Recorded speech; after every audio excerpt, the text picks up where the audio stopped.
Mi gente, this week's episode includes conversations about sexual abuse, domestic violence, narcissistic abuse, complex trauma, and the emotional impact of immigration experiences. If you or someone you know are currently in crisis or these topics feel overwhelming, please prioritize your well being. The National Domestic Violence Hotline and the number for RAIN's National Sexual Assault Hotline are in the show notes. Both of these organizations offer free, confidential support 24/7. We believe in the power of sharing our stories, and we honor wherever you are in your own journey. So take care of yourself and come back when you're ready.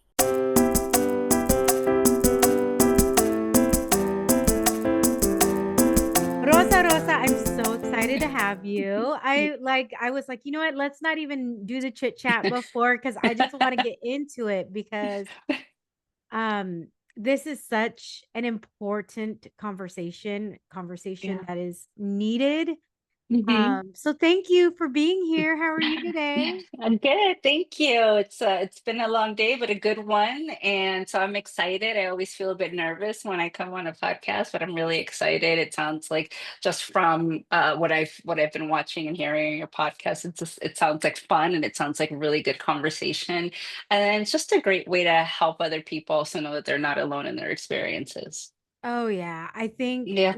when we're talking about these types of things and before, hmm it's so important for people to know what their options are, what Yeah. resources they have, or even I think there is sometimes a common thread of, and don't answer this yet, but I like Okay. just tell me if I'm right or not in a minute.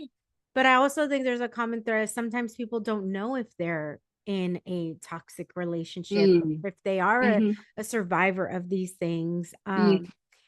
I so I'm gonna read your bio, then we're gonna get to the wine, and then we'll get into all of this chisme. So Nice.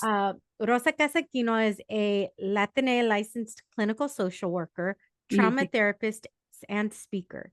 She specializes in supporting survivors of childhood sexual abuse, narcissistic mhm, abuse, and complex trauma with a focus on the Latina and immigrant communities.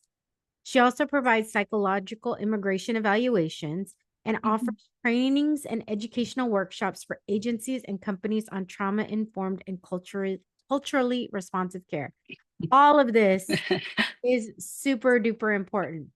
I'm not sure if it's going to reflect on the recording or not. You're frozen Mhm. on my end. I can hear you perfectly. Oh, So we'll just get through this, girl. Trust, okay. Sounds like a we'll get plan. through. Yeah, yeah, yeah.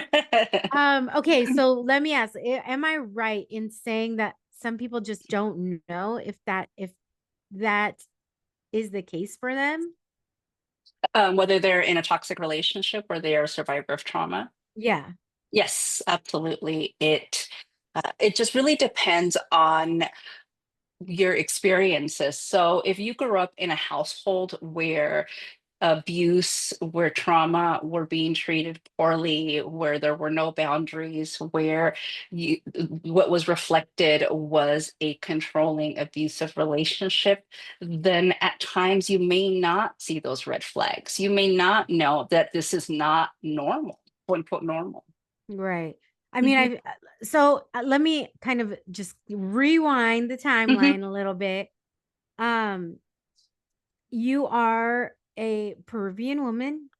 You Yes, are in LA, in the LA area, but yes. is this something like growing up? Is this something that you witnessed? Is this something like that brought you to like this is why I need to do this? Or what was the circumstances or how was your childhood growing up in regards to anything? Was there anything that you saw that kind of pushed you towards this? Well, yeah, so I grew up in a household full of domestic violence, right? My father struggled with alcoholism. My parents immigrated here from Peru when I was two. And I think that abuse and domestic violence is so normalized in our home countries, as well as alcoholism. Mhm. And this is just how men behave.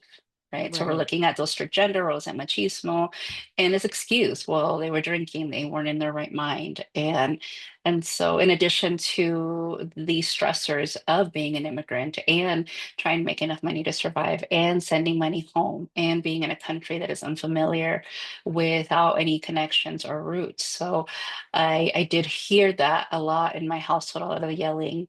I saw a lot of alcohol abuse, and that was what my a lot of my childhood was. Were there beautiful moments? Yes, of course there were, just like I think in any home. And so I think for a lot of people, when there are good moments and maybe you weren't directly abused in your home, it's hard to call it that, right? That you're a survivor, a victim of domestic violence. But if you're in there and you're being exposed to it on a continuous basis, then you are impacted. You are a survivor of Right. domestic violence. No, oh my gosh, yeah. I mean, I didn't see that in my house, right? But Yes. I did see it in my extended family, Ah, right? okay. I Yes. had a Theo who was an alcoholic and amazing man when he wasn't drunk, Yes. right? But when he got drunk, he was verbally abusive. I don't know if he ever put hands on my Thea or my Mm, cousins. He yes. didn't ever do that in front of us. I wouldn't, I mean, my Thea is a pretty strong woman, but that doesn't mean that she didn't experience that. Yes. And but yeah, like I remember, like I do remember those experiences of him being drunk and how I would Hmm. like, just being kind of what the like the first time you see it, right? The first time you see it or the second time, and then but then it was almost normalized, I guess is the word. Yes. Is this something like, and here I look, we're Wine and Cheese podcast. Didn't even talk about the wine. And then Oh, we're talking about these other I have the things. drink. But before we get to that, I just think that's kind of like important to share Hmm. because I feel like those patterns, they start like tell me how those patterns because I know what I've witnessed, but like I said, it wasn't in my household. So it wasn't Hmm. something like it like we could remove ourselves from the situation, right? Like if my Theo Hmm. got drunk and it was like, all right, it's time to go, Yes. Yeah. or but not everybody Yeah. has that. No, so you have to figure out a way to escape. And for a lot of kids and individuals that are victimized, you escape through daydreaming, right? Through dissociation. I look at the scale of dissociation from daydreaming to like DID, which used to be called multiple personalities, right? And so you start to learn how to dissociate at a young age, especially if this is your environment, and you start daydreaming, you start fantasizing, and eventually it leads to it. If there is severe trauma, it can lead to dissociating, which means disconnecting, numbing, figuring out different ways. And for kids are incredibly resilient. So something that I found that helped was escaping in school. Right, school was my escape. It was a place where I felt safe, and so for a lot of children, they learn to escape in different ways. Whether it's school, it's sports, it's friendships. For some, it could be uh, involvement in peer groups that aren't very healthy for them, but maybe give them a sense of safety and community that they may not have at home. And so you Hmm. learn how to cope, some healthier and some unhealthier ways. And you learn that this is just your home. You don't talk about it. It just happens. Once you step out, you create your own life in school and with your friends. And it doesn't come up. I don't remember talking about it until I was probably an adult with other Wow. friends. I remember sharing it with other family. And the thing is, like, even our friends or family friends, I also witnessed domestic violence with family friends. I saw like physical altercations and verbal violence with other couples. And so it wasn't just my parents, there were other families around us in our community that were also experiencing the same thing. I think, oh my gosh, that's just, you know, I know a lot of people deal with this and a lot of Hmm. people deal with it, like you said, in different ways. Hmm. And then ultimately you think, oh my God, like, I mean, like I said, I've had different experiences that I will Yes. be happy to share. But ultimately, it's one of those things where because it becomes because you become so quiet, Yeah. What did it become to the point where it's all like like you said, it's like you'll have two lives. Did you Hmm. mingle your two lives? Like, would you invite friends over, or did you always just kind of Mm, avoid that to make sure, like, because you knew yeah. in your head, but your friends didn't know, and you didn't want to Yes. take that chance? I don't remember inviting friends over. I mean, we had parties, so we had, family, friends, and kids, and we had we had really good times. In that way, we used to go to the park and have, barriadas, and we would have like get-togethers all the time. So there was that. There was community with family, friends, and their kids, and we became friends. But my friends outside of school, I would always go to other people's houses. Like Mhm. that, I didn't want to be in my home. And even as I got older and my parents divorced, my mom remarried, she married somebody that was more abusive. And so I didn't want to be in that household Oh even my more. So, gosh. so for me, it was, I just needed to be away. So I was always at friends' houses. Up until, I graduated high school, is I was always at somebody else's house. Wow, that must have been so hard for you because already, I mean, Hmm. already when your parents split up, regardless of the circumstance, like that Hmm. all that alters a child's Hmm. view, right?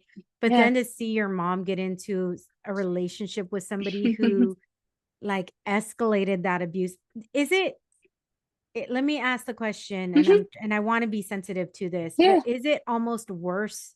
Not that it wasn't bad to see it with your father, but was it almost like worse seeing it with somebody who Yes. wasn't your father? Okay. Yes, yes, it is. It is, and because I think because I was younger when with my parents divorced when I was around 12 years old, and so because I was younger, I think, and I didn't ever really witness direct abuse. I heard a lot of it, but when my mom remarried, I was a teenager, so I was older already. And I was the one that wanted to keep everybody safe. So I wanted to keep her safe. I wanted to keep my younger brother safe. And so I was much more present and much more involved and witnessed a lot of the physical abuse. And so it was harder. It definitely was. And I don't hold any resentment or judgment toward my mom. It's been a healing journey, and we have a beautiful relationship now. But it was hard. It was hard to understand the whys at that time. Yeah. I mean, because I would imagine that women that have been in this situation, they think like their self-esteem and their self-confidence is broken down so bad that they don't think that they deserve more. Yeah, I mean, and a lot of it is, and this is really common in immigrant women, is that you can't do it financially on your own. Yeah. So a big part of it for my mom was that she could not be independent financially, right? My mom was a hard worker. She worked, but paying rent as a single parent, even now is hard, right? So Yeah. as a single like immigrant woman, it was hard. And so Yeah. she needed that financial support. And I understand that, as now as as a parent, and I'm divorced, and luckily I worked really hard to be financially stable and independent. And so to me, that was really important so that I never ever have to rely on a partner. Ooh, okay. I'm gonna take a Yeah. breath after. Okay, I think we need a drink of wine after that start, That's all right? there. Ooh, because I feel like we're gonna be definitely sipping on the wine today. Share what you're drinking today. I am drinking a limoncello and Aperol spritzer. I'm a Ooh, spritzer girl, nice. so that's fine. Okay. I'm not you know what? I'm not an Aperol spritz person, Mhm. but especially during summertime, I can understand like but I Yeah, am having something refreshing. nice. I'm having the from Para Wines Tomalo Frio. It's a red wine infused with hibiscus and cinnamon. Ooh, that sounds yummy. Yeah, and That so sounds I yeah. keep like per Sam Para, the owner of Para Wines, he told me Uh-huh. he's like, this is a wine you drink cold. Yes, This I is could see because that. it's Ooh. like a mix of wine and agua fresca. So Oh, that sounds very refreshing. It it's would be very really nice to do like a claricort with it or a nice yeah. sangria So with it's it. That's a yes, yes. this would be perfect. Actually, that Hmm. was like what I said when I first I'm Yeah. like, this would be make a perfect sangria. Yes. Adding the things. So it's like looks really dark. It has a really Hmm. dark, but it's so light, so refreshing. Okay. So Okay. salud, When salute. When we're done with the salud. podcast, I'm gonna ask for the name again because I'm gonna write it down. But really, I'm interested in ordering it. Yes, yes. Okay. I knew after that beginning, I was like, "Ooh, okay, that definitely deserves a bottle or a yeah, a bottle Bottom. too." It can get you in trouble, but yes, it Yeah. can. Luckily, like by the time we're finished, my husband should be home from work, and I'll just share. Actually, I won't share the rest with him. There's not very much left, but he'll have a beer, I'll have my glass, and Yes, you'll we'll be able enjoy. to relax for the rest of the Nice. evening. Some of the other things that you deal with, Hmm. um, is, and I will put, I'll edit this part out, but I'm going to put a like Disclaimer. advisor, yeah, like Hmm. at the beginning to let people know. Yes. So, the other thing that you work with is people who survivors of childhood sexual abuse. Yes. That is a very, like, I think, tender area for so many. Yes. Um, how does one come to, like, when people come to you, do you find that it's something that they've dealt with their whole life, or is it something that they've tucked away, and Hmm. and it's revealed to you in your sessions? Like, how does that work? And how do, like, I know everybody gets through, I don't even Hmm. know how to ask this question, so I'm just going to let you kind of take it, because Yeah. I'm not a survivor of that type of Yeah. abuse, and so I don't know how to ask the question. Yes, I mean it's both. I since I specialize in survivors of childhood sexual abuse, people tend to come to me for that. But typically, they've either dealt with it in some way, shape, or form throughout their entire lives, or is something that is coming up for them because uh, a memory came up, or they're having children and it's coming up for them, or it's something that as they're getting into a really serious relationship, it's coming up to the for them, or in some cases they have found out that their child has been sexually abused and their trauma has resurfaced. Oh my God. And so it's very complex, and I think it's so important for survivors of sexual trauma to really work with professionals that have extensive knowledge and experience with sexual trauma, because there can be harm that's caused if you don't know how to support a survivor. I think people are well intentioned, therapists and other mental health professionals and advocates are well intentioned, but if you don't know how to help somebody navigate through not only like the emotional, the mental, and the physical impact of it, it can re-traumatize somebody. So if you find out that maybe you boxed it away, Hmm. or maybe you find out from another family member, like, Hmm. there's so many, Yes. like, Hmm. crazy ways that people find out Yes. information. If somebody is dealing with, like, what's the first step? Do they tell us that, like, do they go to, I know that there's usually statutes of limitations, but Hmm. they go straight to a therapist first? Do they go straight to law enforcement first, and then right now adding the Hmm. extra layer of what's happening within our Yes. community? Yes. How do people navigate that? Everybody's journey is different, and that's part of what we explore when they come to see me. Like, when they want to know what to do with it, like, what should they do?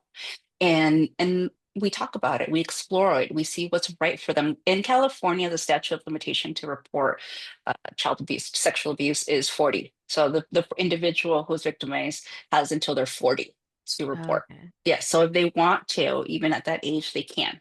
Right. And so I let them know that. I let them know their rights and let them know And that they thank you for have letting that. everybody know. You're welcome. I don't know what other states, like what the statute of limitation is for other states, but I definitely know in the state of California, that's what it is.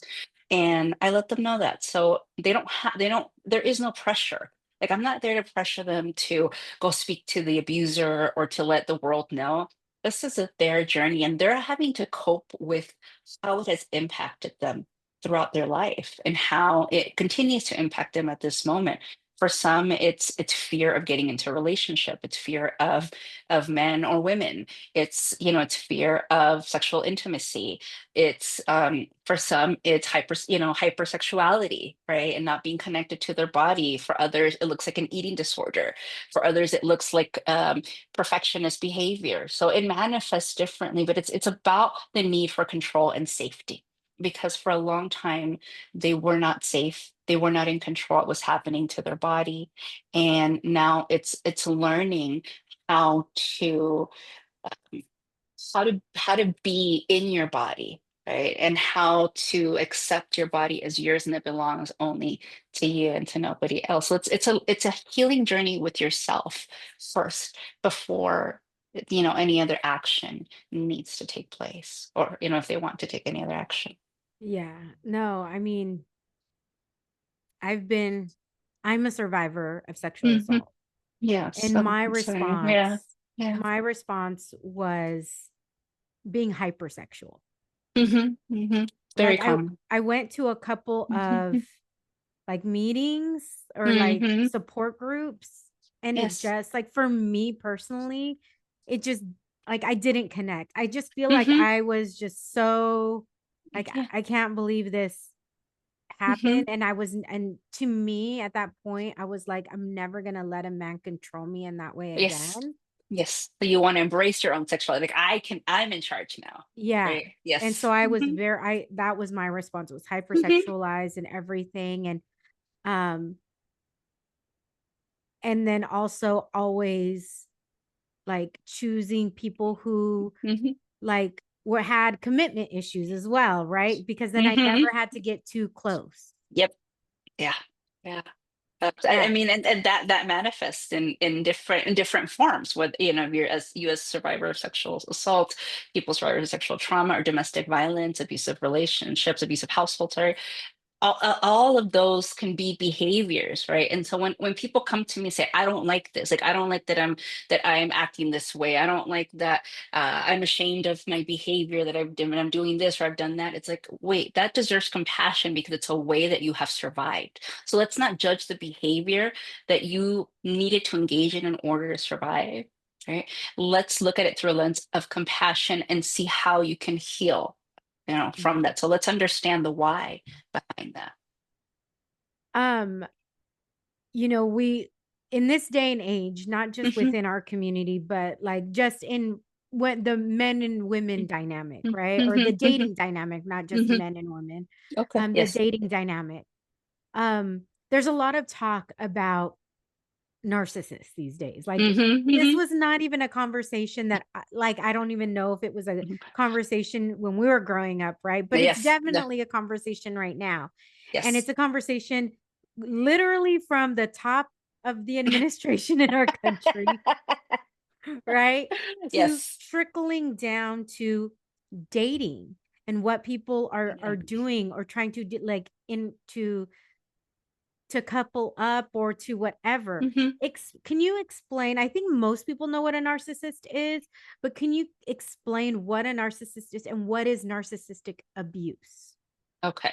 So my area of focus is helping survivors of domestic violence and narcissistic abuse, right? Okay. And I don't work directly with people that have diagnosis of narcissistic personality disorder, but I do see a lot of individuals that have come out of relationships with people that have a lot of narcissistic traits. So I'm very careful not to label people, not to use that term very loosely, but I do Okay. say like they have narcissistic traits. So it's more of this person is more interested in themselves and their needs and their wants, right, than you. they're going to step they're going to step all over you and do anything that they can in order to get their own needs met, and that means to feel in control and in power. There's going to be there are a lot of moments can be lack of empathy. A lot of moments there can be situations where there's a lot of manipulation. There is what we hear very frequently as gaslighting, so making you believe that things aren't the way that you see them, right? Manipulating you to feel that what their behavior is not what you're believing, right? No, they're not lying to you. You heard it wrong, right? No, the sky is not blue, it's actually green, you just don't see it right, right? So it's behavior to make you feel like your thoughts and your emotions are not real, right? That their thoughts and feelings and behaviors, though, that's reality, but what you're experiencing isn't reality. And so I work with a lot of individuals that are not come that are not sure of their own of if it's true of what they're really experiencing. They don't know, they don't understand that what their partner has done is put them through such an emotional ringer that their sense of self-worth is like this small. Right? And so we work on rebuilding that for them. You know, for a lot, they can't even see that the behavior is abusive until we start breaking it down little bit. I mean, I have worked with particularly women who have come to me like married or in a long-term partnership, and after time, like they realize that wow, I'm in an emotionally, verbally, or physically abusive relationship. You know, and so we work on safety. I never push for them to leave. It's like we work on safety, and it's like if or when you're ever ready, here's some tools, and this is the way Yeah. that we can, you know, I can support you. But yeah, I mean, it's you know it's being with somebody that cares about themselves more than they care about you. It's being with somebody that makes you feel like you're unworthy, and that their behavior makes you feel like you're unworthy. It's being with somebody that makes you question who you are as a human being. It's being with somebody that breaks you down you know, as frequently as they can, emotionally and spiritually and psychologically. Yeah. I'm sitting here nodding Yeah. because I'm, I think I knew it. Mm. Sorry. It's It's just, okay. I'm just remembering things as you're saying this. And I'm so Yeah. blessed because my husband is none of these things. He's so amazing and he's so supportive. Yes. But it just made me realize like I had the last long, truly long term relationship I Mm, had. I came out of that and I said I was mentally and emotionally abused. mhm. Um, and it was when I was trying to end it when all of a sudden he was like, no, no, no, everything's okay, everything's Yes. okay, but like Hmm. catching him cheating and him saying he wasn't or this or Yes. that or like it was just all of these things and just realizing I was sexually assaulted when I was 18 Mm, and then um I was in this relationship. I think I was like 27, 28 when I mm, entered this relationship and it was done by yeah. the time I was like 31 and it just I'm listening and Yeah. I'm sure others are listening and going, "Oh my gosh, like Yes. I've been through this. I've gone through this." Yes. And maybe I guess I thought I dealt with it. I have not gone to therapy for that specific thing, Mm, but it just really yes. hit. Yeah, it Yeah. just Yeah. really Well, hit. I mean, thank you. I mean, thank you for your vulnerability. I think that so many people that it's hitting them, like will be able to resonate with that and will be able to say, like, I didn't realize how much it still hurt. Yeah. Like to I mean, I realize think that I was in that position. Yeah. yeah, for me, I think I realized it when he never touched me, pushed me physically, anything. Hmm. But in the back of my mind, I always thought there was a possibility.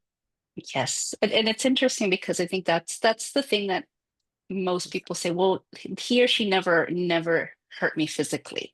Yeah. Like if that minimizes, you know, like the abuse. Mhm. The thing is that like the physical bruises will heal. What is left behind is the emotional pain of being in a relationship with somebody that could treat you that way. That's somebody that's supposed to love you, that says that they love you.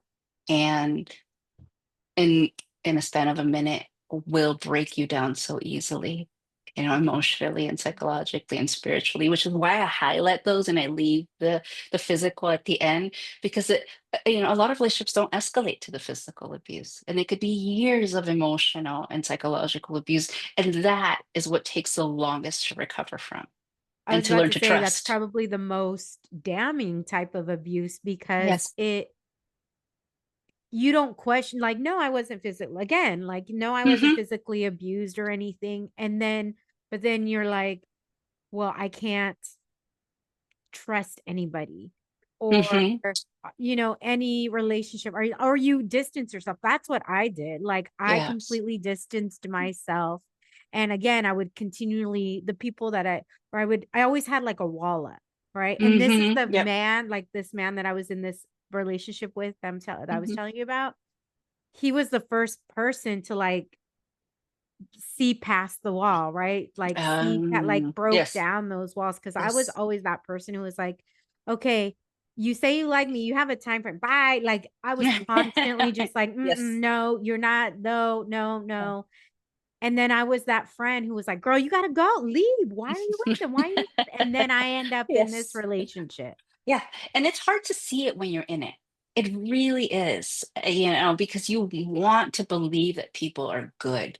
You want to believe that this person who has probably love bombed you and promised you the world and the stars, that they could never do this to you. So it's really, really tough to leave an abusive relationship. It is easier to leave a healthy relationship than it is to leave an abusive relationship because there's a trauma bond that's developed.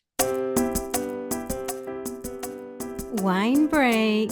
Time to refill that glass and come back for more wine and chisme.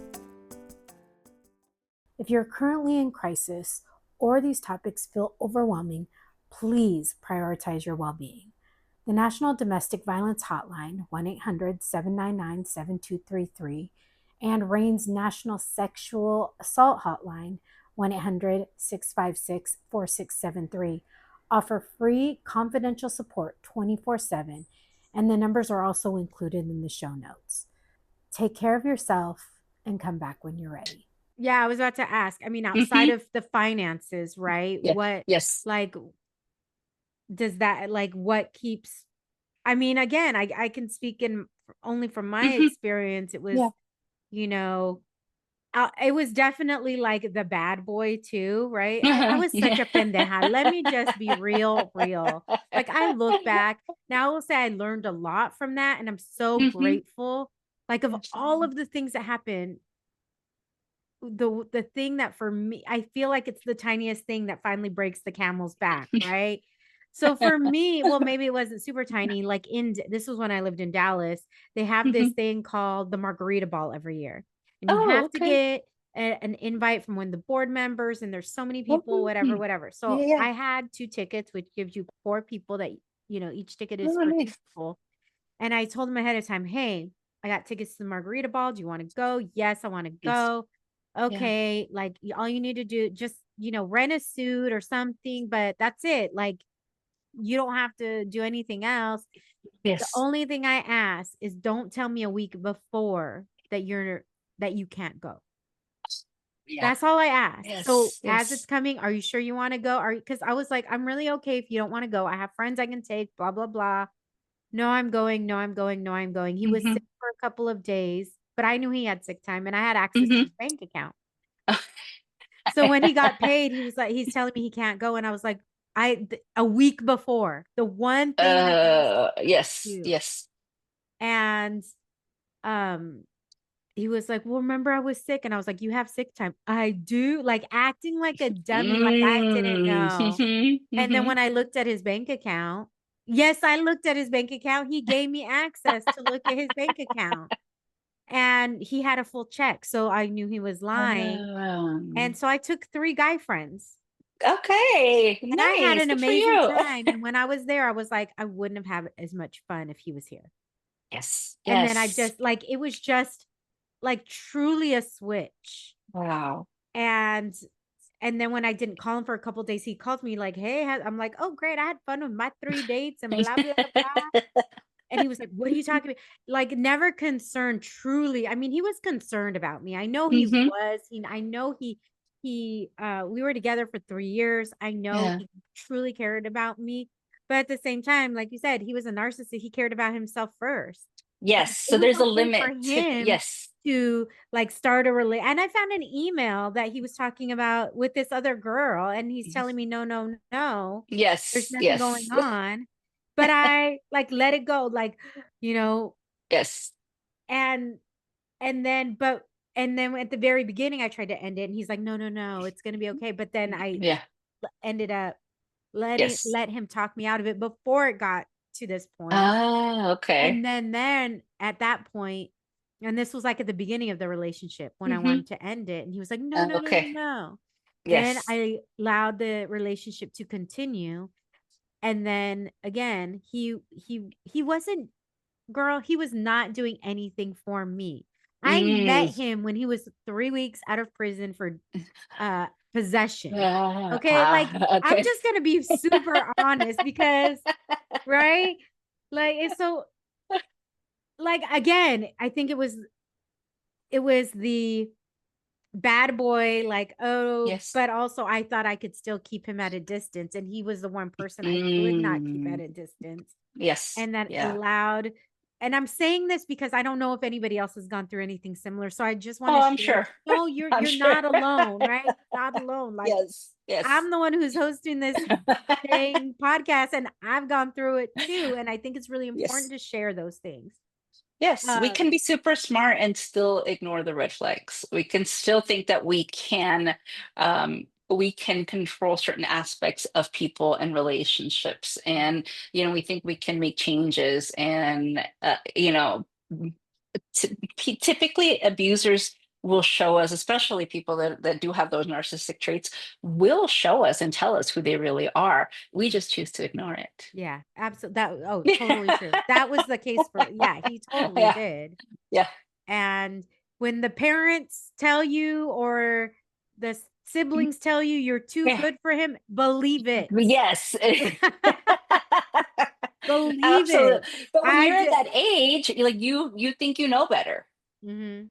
right? You think when you're in your teens, early 20s, you think you know better, and you think, no, like I see the good in this person. And, Yeah. and yes, I mean, you mentioned he did care about you. Yes, these partners can care and love, but there is a limit because they care and love about themselves more.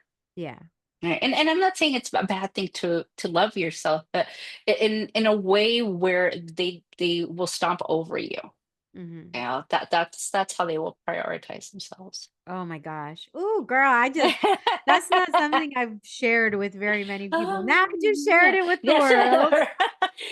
And it'll hopefully plant a seed in somebody and say, wow, like I've been there, or I'm there right now. Yeah.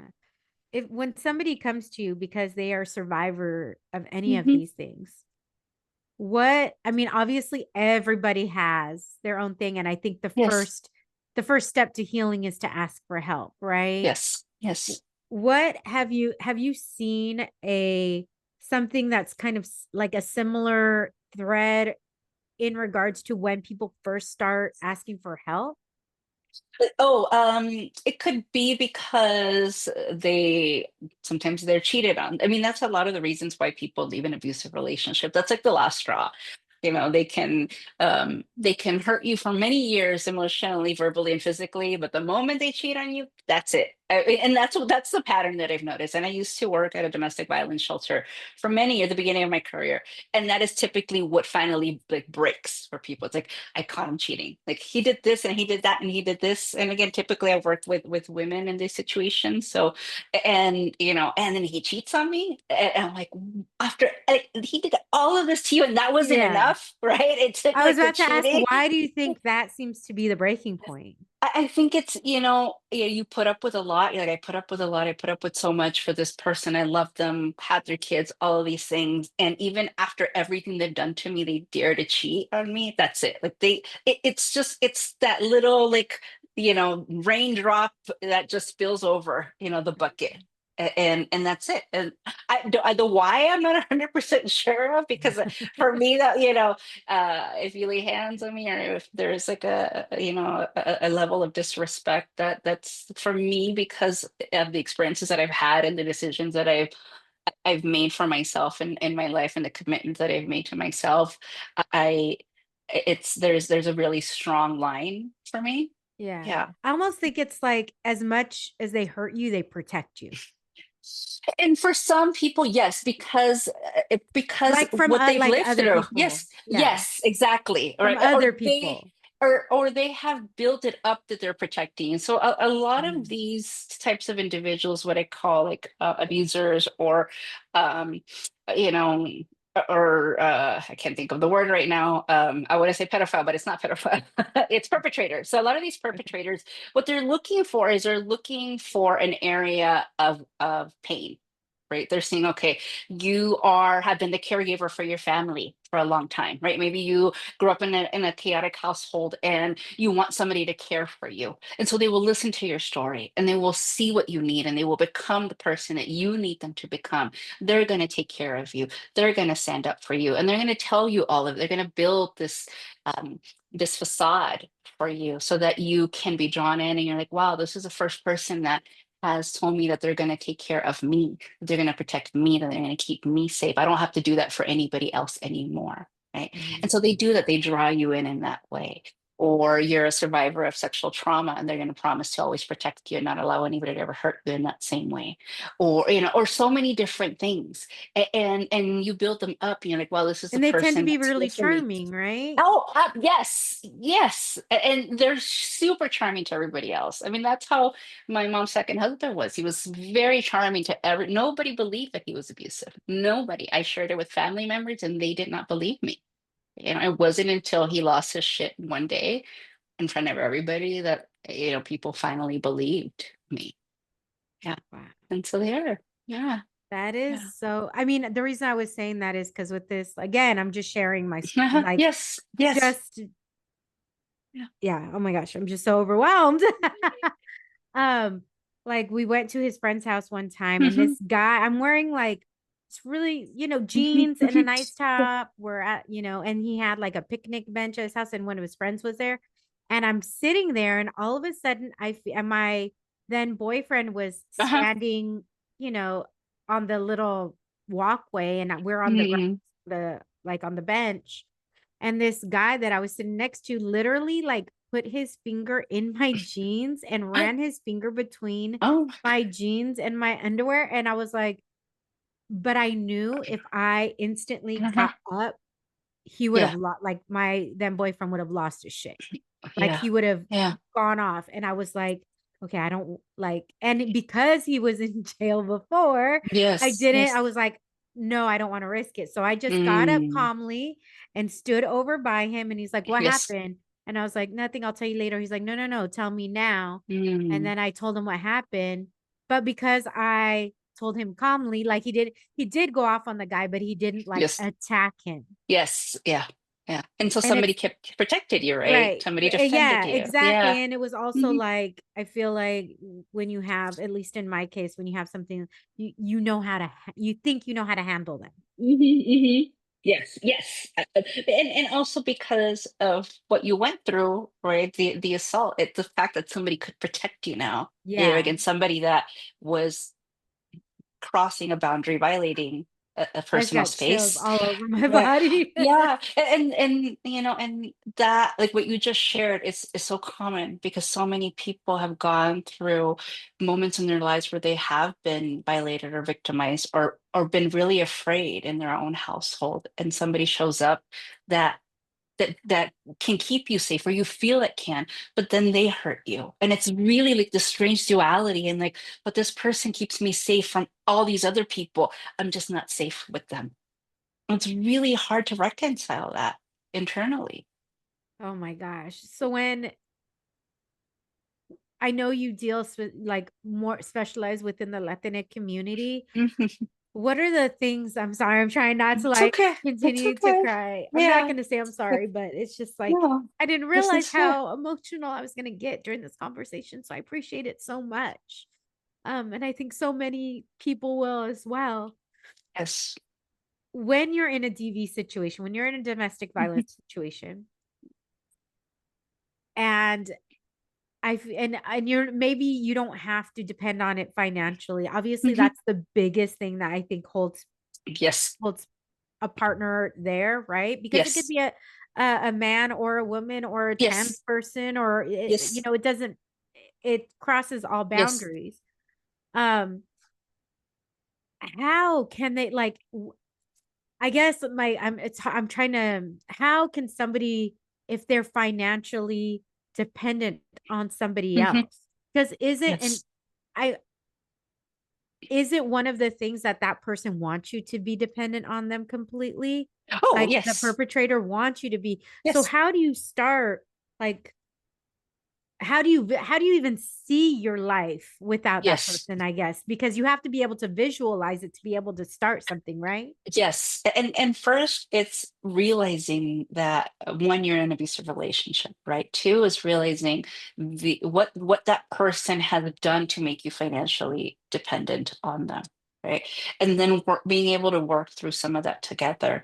And then if they do eventually want to leave the relationship, I mean, as a social worker, I'm all for like, let's look for resources, let's game plan, let's put an actionable plan in motion. Maybe that's going to take a year, maybe that's going to be 2 years, right? And that's okay. In the meantime, we can work together, right? Let's get an action plan. Let's build you a support system because so many people lack a support system when they're in an abusive relationship because their abuser has made sure that they don't have people around them that can support them and help them get away. Right. And so we look at that and but the biggest component is is to help them build their sense of self and confidence because they don't even think that they're worthy enough to leave. They don't think that they're worthy enough to, to be on their own and make it on their own or that anybody else will love them. I can't even count the number of times I've heard that, like, he told me that no, but who else was going to want me? Nobody else is going to love me. And they believe that. They believe that because there's an earlier childhood wounding. And that's the thing also to see is that when I work with people, they come in with this current problem, but I always go back to childhood. I always go back to, I don't like using absolutes, but that is what I always do. I always go back to caregiver relationships, right? Who were the people that formed you? And it's typically your parents are the people that raised you. And we look at those relationships, we look at those attachments, we look at the things that happen in that. And it's not for me to blame your parents. No, if you were abused by them, yeah, I am going to blame them. But it's mostly to look at the impact of their stuff, their baggage, how they parented, and how that impacted you, and how you see yourself, and then how you see relationships. So we look at Because all of that, that trickles down, right? all of that impacts, it forms the way, it forms your perception of yourself and the world and how you interact in relationships. So that's me. And I let people, anybody that calls me for a consult and says they're interested in working with me, this is how I work. We're going to explore the past, right, so that we can understand the current moment, and then we can work together so that in the future you have different tools and skills and heal those wounds. Okay, so let me ask you this question Hmm. because I've heard this before. Hmm. I've heard like if a woman is pregnant, trauma is passed down through the womb. Yes, and so what we're looking at is biology and epigenetics, right? So if, for example, if you're carrying a baby and you're stressed out, right? You have cortisol running, that's the stress hormone. It's flooding through your body, and you have adrenaline. It's that fight flight. If you're in a dangerous situation like an abusive relationship or the current situation right now with immigration and raids, right? You have all that coursing through your body. If you're pregnant, all of that is coursing through the baby's brain and nervous system and blood. And so their brain is being flooded already with cortisol and adrenaline. And so there's an impact already. And by around 8 months of gestational age of a fetus, the amygdala, which is the fear area of the brain, is fully developed. So there's the ability to feel fear. Right. So if you're feeling fear, then your baby can feel fear, by that time. And so this is what I let people know when they're in an abusive relationship. It's not just you anymore. It's your baby, it's your children. They're feeling it, they're hearing it, right? You don't think that you think that kids, because they're not being directly abused, that they're not feeling it. I wasn't directly abused by my father or by my mom's, a husband. I heard it and I felt it all, and it stuck for a really long time in my nervous system. Okay. I mean, I think we don't sometimes give kids enough credit because Oh, kids are a lot smarter than we give oh them yes, credit very for. perceptive, very perceptive, and so they learn how to survive.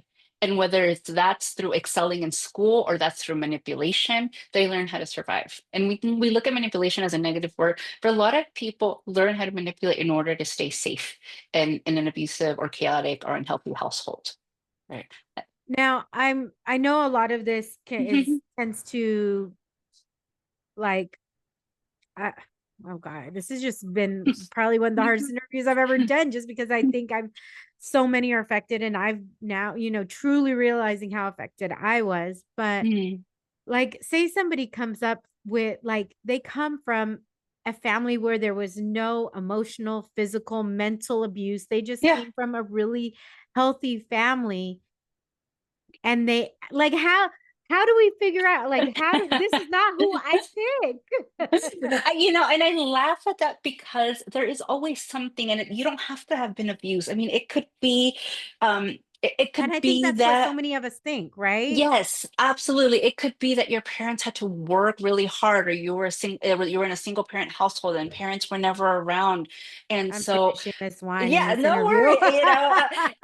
And nobody was there to keep you safe, right, from other dangers. Nobody was there to hold space for for your emotions, and so you had to learn to do all of this independently, and you had to learn to face dangers and moments of fear and safety independently, right? Because that's the reality. The world around us is also dangerous. And if you don't have anybody there, not because your parents chose not to, but because they had to for survival, as an immigrant, same, right? I was a latchkey kid. My mom had to work. She would leave dinner because she would work swing shifts, and I was there with my brother, and I was in charge of, making sure we both ate and stayed safe. And so you're more prone to being victimized because there's a vulnerability there, unfortunately. And perpetrators are really good at looking for that. I mean, especially within immigrant communities, right? Yes, where we Or the trust, Latinx community, because we trust unconditionally, like people yeah. that aren't even like even our family. Like that's the thing, abuse happens typically in the household directly from family members. It is very, very rarely a stranger. So I know that, like, when you said that you were telling family members Mhm. that your stepfather was uh really abusive and he was super Mhm. charming, so nobody believed it. Yes, What are the things, because obviously you want a child, to tell a trusted adult, yes. right? How do you, or oh God, I'm trying to, like, say this. There's like five It's different okay. ways I'm trying to say this. Um, so how do you talk to your child about that, first of all? Yes, And then how do you know, because and you want your child to experience the world, and you always want to yes, protect your child, but you also don't want to coddle them so much that they're afraid of everything, right? So yes, I yes. feel like there's this thing of, you want, if it's somebody you really trust, okay, how, and what if there's a step parent involved and it's tumultuous? How do Mm, you determine that it's not another trusted adult telling them versus, you know what I mean? Because you want to protect your child, and you, yes. like, obviously your first instinct should be to like, your Oh child yeah. said it, that's it. Yes. But if somebody is going through, I guess that my question is kind of twofold. One, Hmm. when you get that information, if it's something you really trust, like, how do you make sure you don't question it? But then if Hmm. you're in a volatile situation with maybe a co-parenting situation, Mm, how do you yes. make sure that this your child is not being fed and used as a Yes. pawn, because that's really what it is. It's not the child's fault. Yes, it's very tricky, and I have had these experiences, especially when I used to work at a shelter, right? Because there was a lot of like child custody, and the abuser still using the children to manipulate the other parent. And so it's you document everything. I am the person that says always believe your child, always, no matter what, right? I'd rather lean on that side than not believing my child. Right. Right. So always, and I, because I have a partner, I'm divorced. My ex-husband also has a partner. And I've told my children, like, you come first, no matter what. Like this person, yeah, I'm with them, but they're like last. And they know that. My Yeah. partner knows that. I've shared that with him. And so, I will always believe you. I tell my, I will always believe you. It doesn't matter what, like, I will believe you. Right. And I have parented through empowerment versus fear. So that's one thing, right? I think in Latino households where, we parent by fear, we're taught to parent by fear, right? It's like, don't go, something bad can happen to you, or don't let anybody touch you, or don't do this, that's a sin, or whatever, whatever the words, like God's watching you, you got to be careful about what you do or think or say. And means there's a lot of fear instilled versus empowerment, versus saying like, no, this is your body. Like you are the only one that has a right to have access to it, right? No, like this is you as a person. People, it's important to be treated with respect, with consent.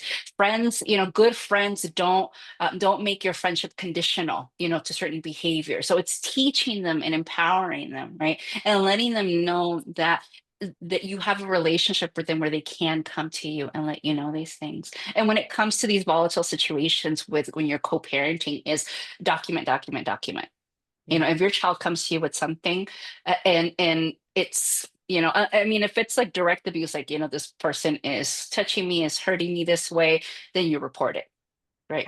You report it right away. Somebody ever, Yeah, I yeah. did not birth any children, but anybody ever does that to my Yes, yes, nephews, yes. But they that's the should thing, be you can not still afraid have for the influence. police. Yes, They need to be yes. afraid of me. Exactly. And that's what I tell people. Even if you don't have kids, you have children and youth in your life, you can use these tools to help and empower them, right? Mhm. And let them know that you are a trusted adult in their life. So to be a trusted adult and safe adult in children or young teen or young adult's life is really important, because you have this power to be able to be that go-to person for them.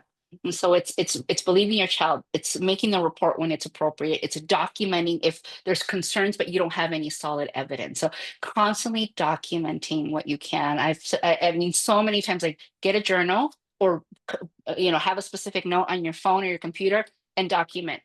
Date, time, incident. Date, time, incident. You want to build, a good file for, if or when there is enough to be able to make a report.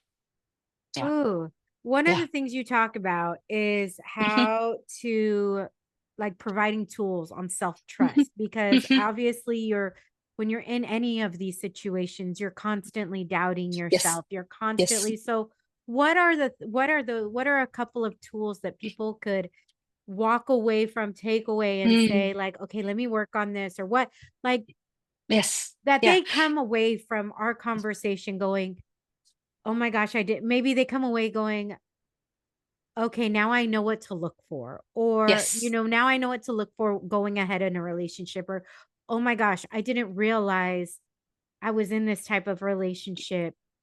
Mm, Or just any of those things. And then yeah. just without going into everything like constantly Yes. scared, right? Yes. Like, oh my gosh, is this person narcissistic? This person, Yes. this thing, like, right? Yeah. I don't. Because I we don't want already people have to enough be in trust that. Yes. issues with everything Yes. else that's going on.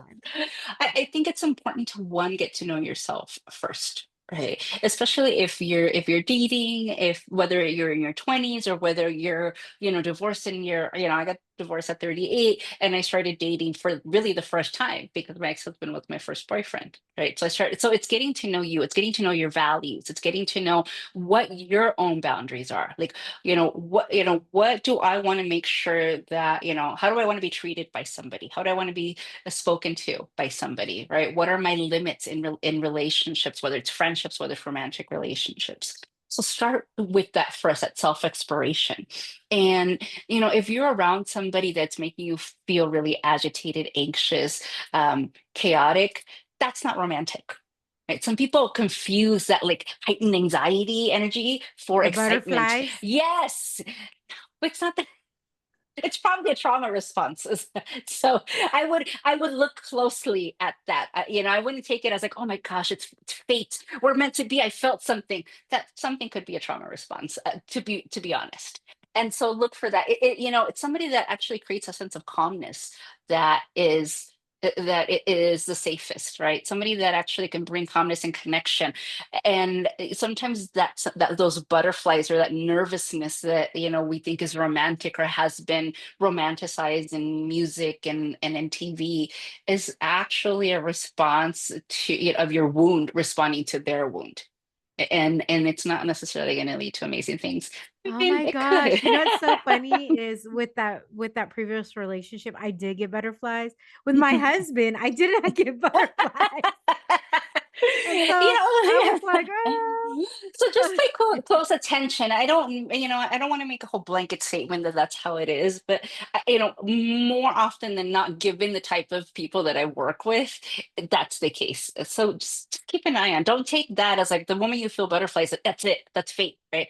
I was just like, okay, I'm gonna Well, keep I an eye got on butterflies more than once, and I didn't end up with any of those people, right? Like, Yes, yes. So first is you getting to know you first and foremost, right? In and your what if own you're words. in that situation, in Yes. like actively in that And situation? How do mhm, you start like if and you preparing. realize it, right? Mhm. You realize, Yes, oh my gosh, I'm in this situation. I don't know how to get out. I don't know what to yes, do. yes, And they're yes. just there, and then they're just paralyzed. Yes. It's part of it is realizing that one, you're never going to be able to rationalize with an irrational person. So don't try to talk to them about their abusive behavior, hoping that they're going to change. No. That is not the focus. The focus is you and your safety and planning for what you want to do. Right. There's a I Dr. Ramani is like the narcissistic like specialist, right? And she has a book called It's Not You.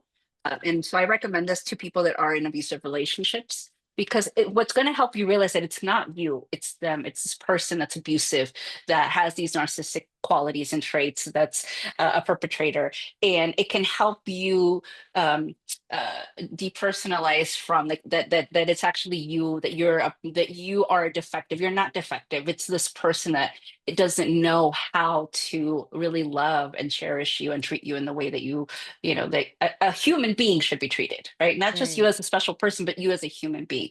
And Yeah. so, yeah, understanding what's really happening, right, versus seeing it through a lens of like, romanticizing it or even hoping that they can change. Because if you've hoped that they can change for 5, 10, 15 years, it's not going to happen at this point.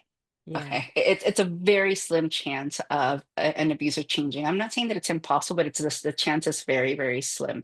And so focusing on you, focusing on building a support system, right? And for some people, it's dangerous to do that. So being aware of your own like danger level and lethality. So if it's safety planning, if you need to go to a shelter, if you can, if it's safe enough for you to earn a little bit extra money and put it away with somebody that you trust. Okay, it has to be somebody that is aligned with you and not the abuser.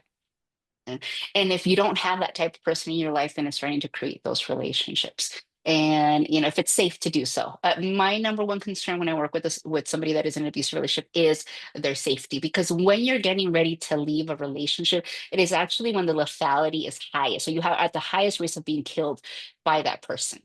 And so I consistently talk to my clients about this, not to scare them, but to be realistic. Like your risk of getting murdered by this person is really high, especially if there's already physical abuse is really high when you leave them.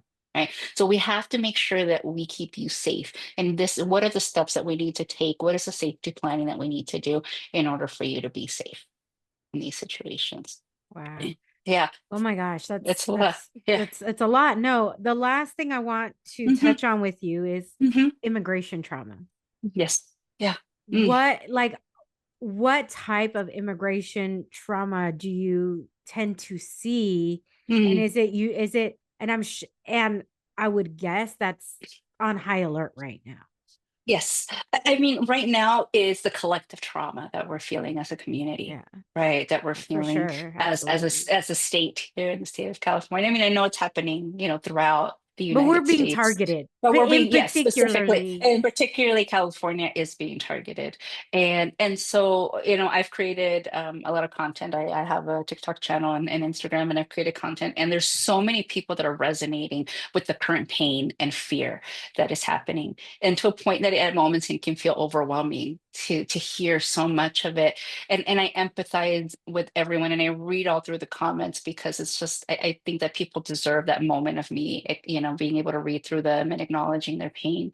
And so it's this collective grief and trauma that we're experiencing. And I also see the beauty in coming together in the rallying and in the support groups that are being built. And so many therapists are offering free support groups, pro bono work for people that are being affected by this. So how we're coming together as a community, right? And those Latino values are really prominent right now as we're all going through this. So that's what's happening right now in our community. What I see and what I'm seeing in maybe like first, second, third generation is if you're darker skin, there is a lot of prejudice against you in Yeah. your own family. Right. If you're darker skin, or if you are if you're undocumented or an immigrant, and maybe you have siblings that are born here, right? I see that there's preferential treatment toward the siblings that are born here, and so people are made to feel less than by their own parents. So that's the type of trauma that I see. Also, when I was working at the shelter, oh my gosh, so many stories of people's journey to come over here, people almost dying, people being trafficked, people being raped. Um, and it's just so much heartbreak. And And being so, abused by law and being, enforcement. yes, yes, and by the people that are bringing them over, right? The coyotes that are bringing them over, being trafficked, and I mean, people have been kidnapped and detained and assaulted, Yes. throughout that. So I have heard so many of those stories, and have held space for that. And so I have heard firsthand what people have gone through to come here just for an opportunity. So I feel that because I've helped so many stories, that it is part of my job, my obligation, my duty to be able to support like people in our community, right? To be able to tell these stories, to be able to educate people about about this, that and to also like make sure that I like can do and become like what I can in order to continue to educate and share these stories, right? Because without all of these people's experiences, like without my mom coming here, because I came here when I was two, bringing me at 2 years old, without her going through that journey that was really scary for her to come over here, like I wouldn't be able to do what I do. I wouldn't be able to support the people I do. So there's a sense of like not of obligation, but of desire to want to do this for so many women and men that have gone through this journey and have sacrificed so much just for an opportunity to be here. So if I have the tools and the opportunity, then why not? Like it's I owe it to them to do what I'm doing now. No, that's absolutely beautiful. I can't believe that our time has passed so Oh, well, quickly. Oh my God, mujer, I want to like continue to have conversation with you. I can't believe I'm like, oh my gosh, we'll do time another so part fast. two. You will absolutely have to come back. This was so beautiful. And I just I just want to say thank you so much. This is Oh, you're welcome, such sister. an Yeah. important conversation. This is not something that we've really discussed before, but have definitely Mm, needed to. yes. I want to give you the opportunity. If there's anything additional that you would like to share or anything that we didn't Yeah. touch on, Yeah. please, you have the Yeah. floor. I want to let people know that there is such an opportunity and hope to heal. I mean, just even in this episode, you realize that you're not alone. I am a survivor of domestic violence growing up in an abusive home. I am a survivor of sexual abuse as a kid. And Jessica, you're a survivor too. And look at what we're able to do, and look at the seeds that we're able to plant. And so know that there's healing in between all that pain, that there can be healing and there can be connection. And I know it can feel scary to reach out and to start that journey, but there are so many of us out there, so many Latino and Latina therapists that can support you through this, support groups that can support you through this journey. So just know that you're not alone in this. And like we're here to listen and support. I mean, that's beautiful. Thank you. And I would if you have questions or if you feel you know, I'm sure that Rosa will be more than happy to refer somebody to you if you're not in the LA Absolutely. area or, Absolutely. Yes. you Yes, I'm know, licensed in California and Nevada. So if you're interested, please feel free to reach out. There's also latinxtherapy.com, which is a directory for Latinx therapists. And you can look at it through specialty, through location, through whether they're insurance or private pay. So look through there. I have my website, the Healing Guide Counseling Center. practitioner. I'm on Instagram, the Healing Guide Therapist. I'm on TikTok, the Healing Guide Therapist. I'm available for like speaking engagements and trainings. I'm doing trainings. I do trainings for other nonprofits.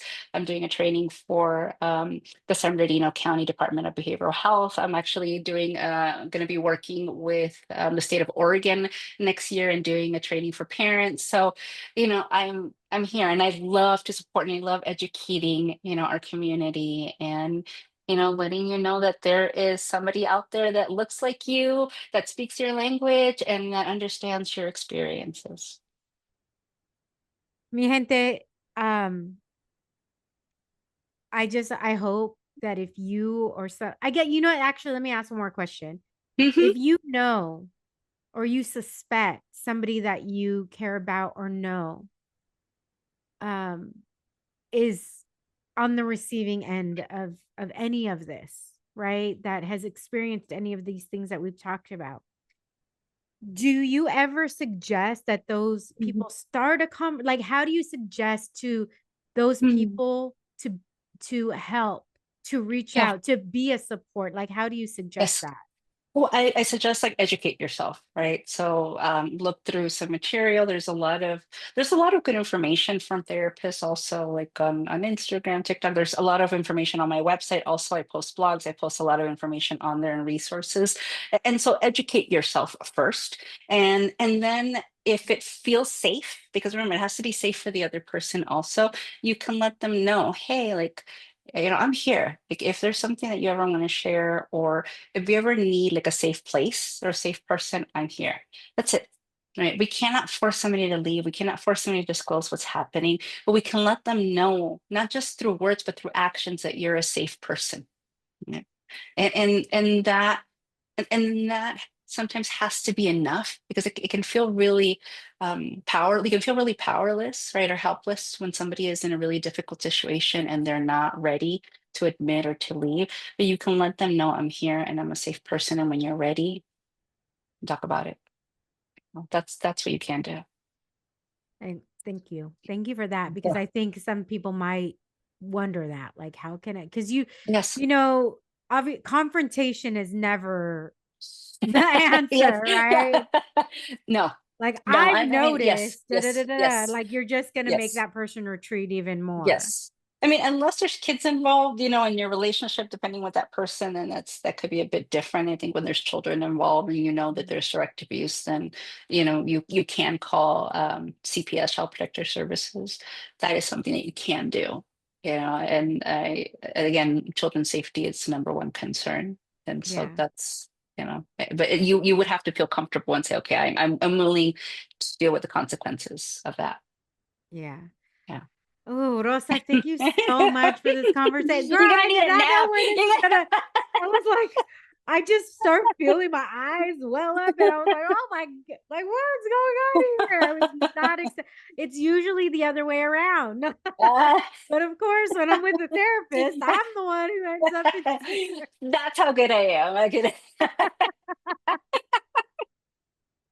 No, this has been such an amazing, like, promise. This has been one of the best conversations I've had. Oh, And thank I you. have amazing conversations. I mean, my gosh. I saw the lineup of so many people that have been on your podcast, and it's amazing. And thank you so much for creating this space, for our community and for people that are listening. I appreciate that from you, Jessica. Oh, thank you so much. I mean, it was I can't imagine not doing this. I'm not gonna, like, I can't imagine not doing what I'm doing Yes. and it's been one of those things where you just kind of you're all in and you got to do it, right? You got to make it Yes, work. So absolutely. yeah, but Rosa, I appreciate you so much. Mi Thank gente, you. please, like, thank you for listening. If you were able to make it through the whole episode, because I know it could be very triggering, I we really appreciate it because this is so important. And Yeah. if I would love if you're in a position to be able to, share anything. I would love to hear from you, or Mhm. Rosa would love to hear from you. Yes. You know, there's always, you have safe space with Rosa, and you have a safe space with me. If you're like, if you don't want to message her because you don't want, because you're in a particular situation and don't want to, if you're like, oh, I'm just messaging this podcast I'm listening Yep. to, Yep. I Yes. will forward your information. I will make sure somebody has it. Mm, I will get with Rosa. We'll find somebody in your area. We just want you to absolutely. be safe. Absolutely. Yeah, absolutely. Thank you. Thank you Thank you for so that, much, Jessica. Rosa. And Thank until you. next time, mi gente. Thank you. Hola, mi gente. Thank you for listening to this episode of the Wine and Chisme podcast. If you would like to hear more wine and more chisme, make sure to hit that subscribe button. Saludos.